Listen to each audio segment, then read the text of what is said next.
ಬೆಳಗಾವಿಯಲ್ಲಿ ಭಾರಿ ಗಂಭೀರವಾದ ಪರಿಸ್ಥಿತಿ ನಿರ್ಮಾಣ ಆಗಿದೆ. ಕನ್ನಡಿಗರ ಮೇಲೆ ಹಲ್ಲೆ, ಮರಾಠಿಗರು, ಬೆಳಗಾವಿಯಲ್ಲಿರುವ ಮರಾಠಿಗರು, ಮಹಾರಾಷ್ಟ್ರ ಏಕೀಕರಣ ಸಮಿತಿಯವರು, ಶಿವಸೇನೆಯ ಬೆಂಬಲಿಗರು, ಇವರಿಗೆ ನಮ್ಮ ಅಧಿಕಾರಿಗಳು ಭದ್ರ ಇಲ್ಲ, DC ಭದ್ರ ಇಲ್ಲ, SP ಭದ್ರ ಇಲ್ಲ.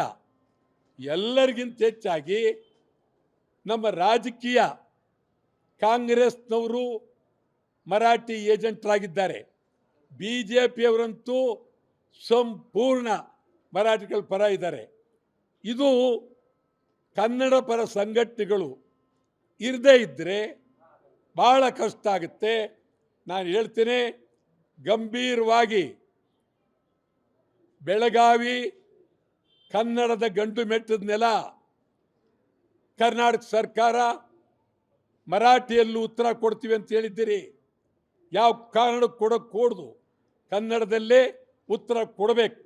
ಮರಾಠಿಯವರು ಬೆಳಗಾವಿಯಲ್ಲಿ ಇದ್ದರೆ ಇರಲಿ, ಹೋಗ್ತೀವಿ ಅಂತಂದರೆ ಕೂಡಲೇ ಗಂಟು ಮೊಟ್ಟೆ ಕಟ್ಕೊಂಡು ಮಹಾರಾಷ್ಟ್ರಕ್ಕೆ ಕೂಡಲೇ ಹೋಗಬೇಕು, ಇರಬಾರ್ದು. ಇಲ್ಲಿ ಏನಾದರೂ ಮತ್ತೆ ಕನ್ನಡಿಗರ ಮೇಲೆ ದಾಳಿ ಆದರೆ ಇಡೀ ಮರಾಠಿಗರು ಮಹಾರಾಷ್ಟ್ರಕ್ಕೆ ಹೋಗಬೇಕಾಗುತ್ತೆ. ಎಚ್ಚರಿಕೆ. ಮಹಾರಾಷ್ಟ್ರದಲ್ಲಿ ಉದ್ಧವ್ ಠಾಕ್ರೆ ಹಿಂದೆ ಬಿದ್ದಿದ್ದಾರೆ, ಶಿಂದೆ ಒಂದು ಕಡೆ ಇದ್ದಾರೆ.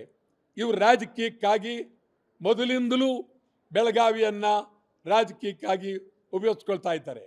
ಸರಿಯಲ್ಲ. ಇದನ್ನು ಹೆಬ್ಬಾಳ್ಕರ್, ಲಕ್ಷ್ಮೀ ಹೆಬ್ಬಾಳ್ಕರ್ ಅವರು ಹಿಂದೆ ಒಂದು ಮಾತು ಹೇಳಿದರು, ಬೆಳಗಾವಿ ಏನಾದರೂ ಮಹಾರಾಷ್ಟ್ರಕ್ಕೆ ಸೇರುತ್ತೆ ಅಂತ ತೀರ್ಮಾನ ಆದರೆ ಮೊದಲು ನಾನು ಮಹಾರಾಷ್ಟ್ರಕ್ಕೆ ಹೋಗ್ತೀವಿ ಅಂತ ಹೇಳಿದರು. ಅವರು ನಮ್ಮ ರಾಜ್ಯದ ಮಂತ್ರಿ. ಎಷ್ಟು ಚೆನ್ನಾಗಿದೆ ನೋಡಿ. ನಾನು ಹೇಳಿದ್ದೆ ಅವತ್ತು, ಅಲ್ಲಿವರೆಗೆ ಕಾಯಬೇಕಾಗಿಲ್ಲಮ್ಮ, ಮೊದಲೇ ಹೊರಟೋಗ್ಬಿಡು, ಗಂಟು ಇಟ್ಟು ತಗೊಂಡು ಇಲ್ಲಿ ಇರಬೇಕಾಗಿಲ್ಲ ಅಂತ. ಯಾರಿಗೂ ಬೇಕಾಗಿಲ್ಲ. BJP MP ಗೂ ಬೇಕಾಗಿಲ್ಲ, BJP MLAಗಳಿಗೂ ಬೇಕಾಗಿಲ್ಲ, ಕಾಂಗ್ರೆಸ್ MLAಗಳಿಗೂ ಬೇಕು, ಯಾರಿಗೂ ಕನ್ನಡಿಗರ ಪರವಾಗಿ ಬೆಳಗಾವಿನಲ್ಲಿ. ಆಮೇಲೆ ಅಧಿಕಾರಿಗಳು, DC ಯಾರಿಗೂ ಬೇಕಾಗಿಲ್ಲ. ಹಂಗಾಗಿದೆ. ಇವತ್ತಲ್ಲಿ ಭದ್ರವಾಗಿ ಸರ್ಕಾರ ತೀವ್ರವಾಗಿ ಸಿದ್ದರಾಮಯ್ಯನವರಿಗೆ ಕಳಕಳಿಯಿಂದ ಮನವಿ ಮಾಡ್ತೀನಿ.